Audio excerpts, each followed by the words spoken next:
A paz do Senhor Jesus a todos, pelo poder do nome de Jesus.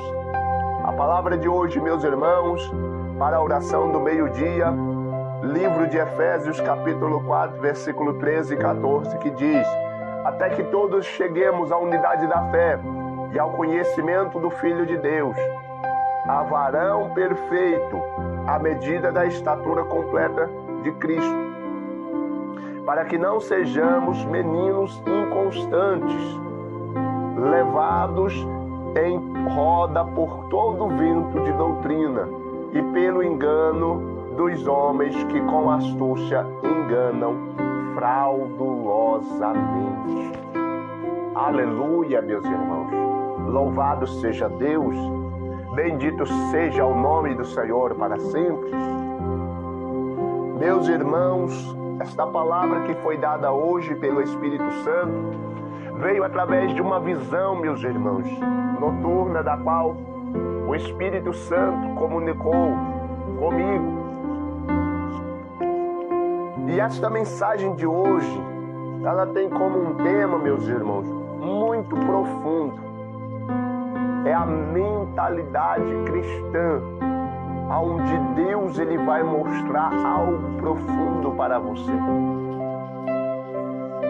Eu creio que os irmãos podem ter acompanhado, como eu acompanho isso direto, a evolução da igreja. Esta evolução da igreja, meus irmãos, onde a igreja de Cristo está se evoluindo. E eu quero dizer esta evolução como? Na plenitude dos tempos, que quer dizer no ápice do conhecimento, na grandeza do conhecimento.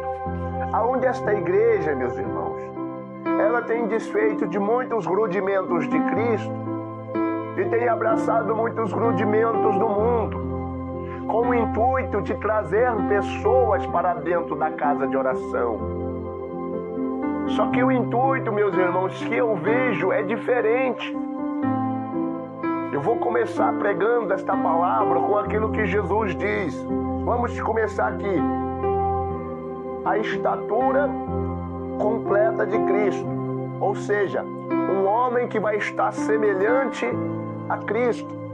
Um homem, uma mulher que vai estar numa posição semelhante à de Cristo.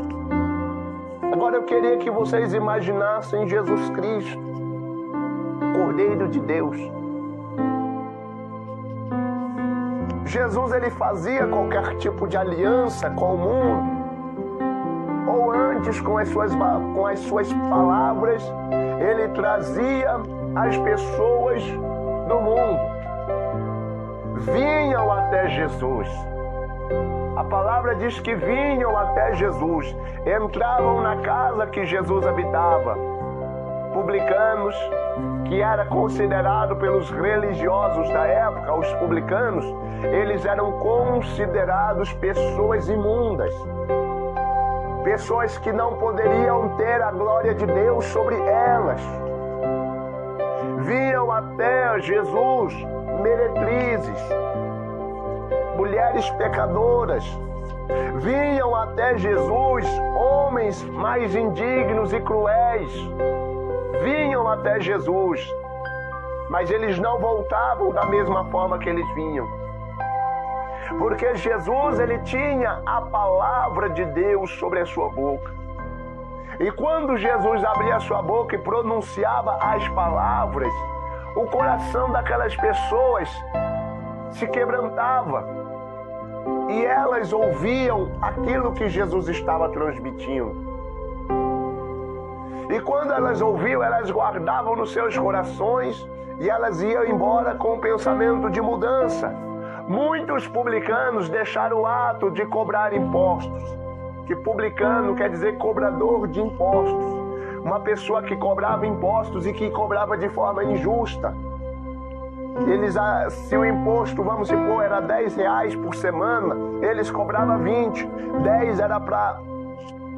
10 ia lá para o reinado do imperador César e o restante ficava para eles. Contanto que um publicano que abandonou essas práticas, que foi chamado Zaqueu, ele abandonou isso. É agora, meus irmãos, onde eu vou falar, porque eu tenho observado a evolução da igreja. A igreja ela tem se evoluído, trazendo tantas coisas para dentro dela, tantas coisas que trouxe uma perfeição imensa nos ensinos, uma perfeição imensa em muitas coisas. Estão trazendo tantas coisas para dentro da igreja, mas estão colocando também para fora o Espírito Santo. Eu não vou deixar de falar isso.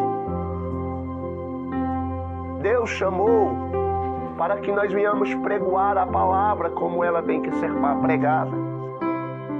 Muitos estão trazendo para dentro das igrejas, muitas coisas estão trazendo a perfeição, mas eles estão empurrando o Espírito Santo para fora da igreja. Mas como, irmão? Como que o Espírito Santo, como, pastor, o Espírito Santo está saindo para fora da igreja? Por causa do coração do homem. Por causa do coração da mulher, meus irmãos. Essas coisas que estão sendo trazidas para dentro das igrejas estão entrando no coração das pessoas e eles estão substituindo o Espírito Santo de Deus por causa dessas coisas. O Espírito Santo ele está sendo colocado sempre agora de escanteio. Sempre são as melhores palavras, os melhores estudos profundos, que às vezes vão até em Israel, vão lá já em Jerusalém e pega lá os estudos que lá são feitos, aí trazem para as pessoas, mas o Espírito de Deus não está presente porque não querem participar dele. E agora, meus irmãos, eu vou explicar o porquê que eu disse que estão expulsando para fora o Espírito Santo por causa do coração do homem. Jesus ele começa a dizer que o que está dentro do coração do homem é o que contamina o homem, porque vai sair pela boca. As palavras que saem da boca vêm do coração. Agora tem uma revelação profunda.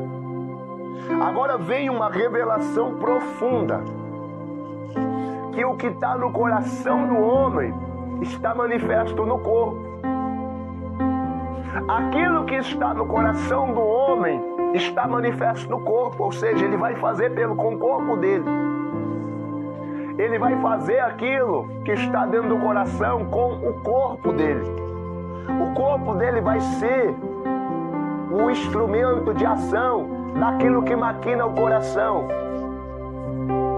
Exemplo, meus irmãos, quando uma pessoa pensa em matar alguém, ela está pensando, ela está planejando, ela coloca ali todos os planos, ali ela faz os planos, depois que ela termina de projetar, ela pega a arma, vai lá com as mãos dela e mata.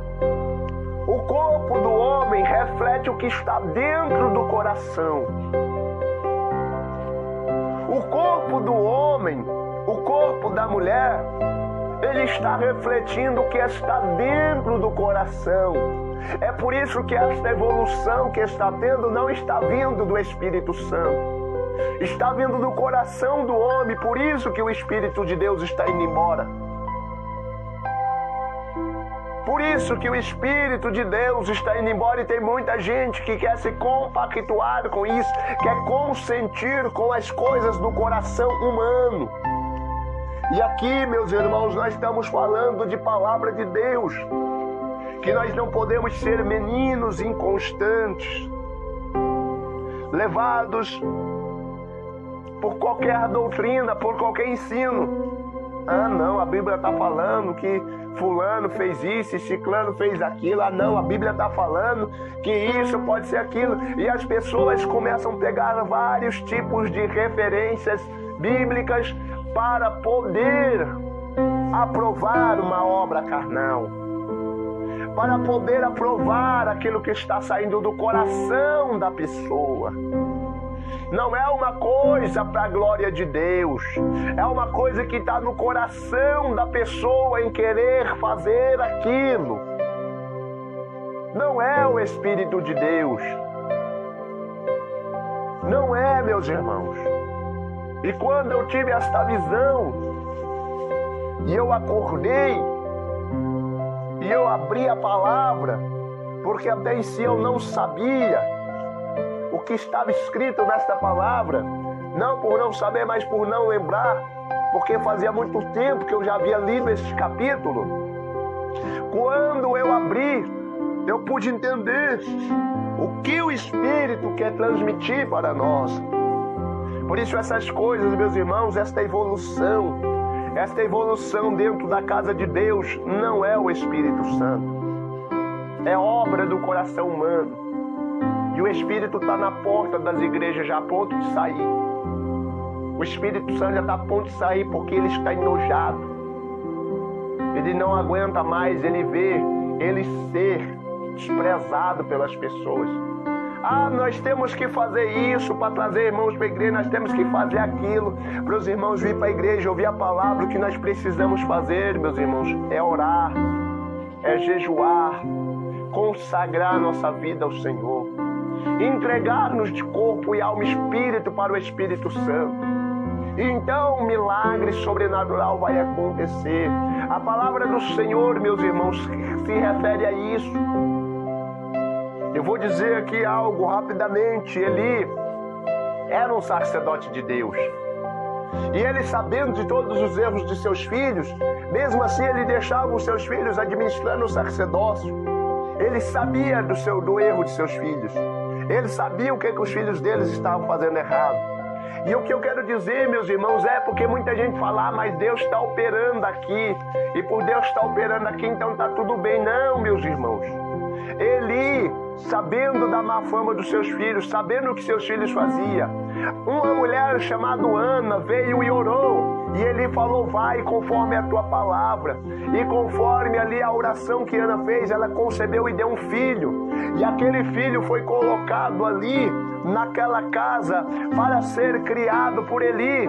E Eli ensinando a Samuel os mandamentos de Deus. Deus se manifesta a Samuel e dá um sonho para que repreendesse Eli. Eli foi repreendido. Aí acontece, meus irmãos, que acontece uma guerra e os filhos de Eli vão para esta guerra levando a arca. Chegando lá nesta guerra, meus irmãos, eles morrem. Vem a notícia para Eli. Eli fala, a arca está lá. Ele desmaia, morre também. A mulher de um dos filhos de Eli, que está ali, como sabe da notícia e começa a entrar no estágio de parto. Ela começa a entrar em parto e ali naquele momento ela dá a luz. E quando ela dá a luz, ela coloca o nome daquela criança de Icabod, que quer dizer, foi-se a glória de Israel. Foi-se a glória de Israel. E ali começa agora pelo Espírito Santo um novo ministério sobre Samuel. E Samuel começa a ser cheio do Espírito Santo e começa a tirar o coração do povo daquelas imundícias e começa a trazer novamente o coração do povo para Deus. Samuel, o sacerdote, ele começa agora um projeto interessante, que é a reedificação de Israel. É quando ele começa a levantar Israel daquela estaca zero. E ele começa agora a ser um juiz de grande valia para Israel. Ou seja, meus irmãos, vocês entenderam? Por mais que uma pessoa ele esteja no erro ou na falha, a presença de Deus, ela está para operar em favor de todos aqueles que estão aflitos. Não é só por causa que a pessoa está no erro, não. Eli sabia do erro, consentia com o erro, estava no erro. E ele disse para Ana, vai conforme a tua oração. E ela foi, concebeu e teve um filho. Vocês conseguem entender? Então nós devemos aprender com esta palavra, que nem tudo que faz sinal, nem tudo que faz milagre, está prudente diante de Deus. Vamos orar agora a oração do meio-dia. Vamos orar, nós precisamos todos os dias nos arrepender, meus irmãos. Todos os dias nós precisamos nos humilhar na presença de Deus. Porque Ele é santo e nós somos falhos, pecadores. Nós precisamos da misericórdia dEle. Amém, meus irmãos? Louvado seja Deus. Ó Oremos então neste momento. Soberano Deus e eterno Pai, Deus de maravilha, Deus de glória, Deus de poder e Deus de mistério. Senhor meu Deus, neste momento de oração, nós pedimos a transformação, a capacitação espiritual, o renovo vindo dos céus sobre a nossa vida. Pai, nós pedimos o Teu perdão, nós pedimos o Teu favor, nós pedimos a Tua misericórdia. Misericórdia, Senhor meu Deus, misericórdia, porque nós estamos aqui, ó Deus querido e Deus amado, esperando, meu Deus, no Teu amor, na Tua graça e na Tua palavra, Deus querido e Deus amado, aonde o Senhor tem nos ensinado, meu Pai, que nós devemos, meu Pai, estar atento com os enganos, estar atento com a astúcia dos homens, porque o desejo de muitos, meu Pai, é ganhar algo em troca, mas o desejo do Senhor, meu Deus, é salvar o homem do mal, é salvar o homem das coisas malignas. Por isso, neste momento de oração, nós oramos, meu Deus, e clamamos ao Senhor, pedindo pelas curas divinas, pelos milagres, ó Pai, pelas maravilhas, pelos prodígios, ó Deus querido e Deus amado, glorioso Deus e eterno Pai. Neste momento, meu Deus de oração, nós oramos ao Senhor, sabendo, meu Pai, que certa é a vitória, que certo é o milagre sobre a vida deste ouvinte, sobre a vida desta pessoa, deste irmão, desta irmã. Deus que está agora ouvindo esta oração e sendo beneficiado pelo Teu Espírito Santo, ó querido Deus de Israel, nós apresentamos a Ti esta oração, crendo que o Senhor está abrindo as portas, crendo que o Senhor está curando e libertando, sarando vidas, meu Pai, transformando corações, em nome do Pai, do Filho e do Espírito Santo de Deus. Louvado seja Deus e graças a Deus. Amém, meus irmãos. Louvado seja Deus.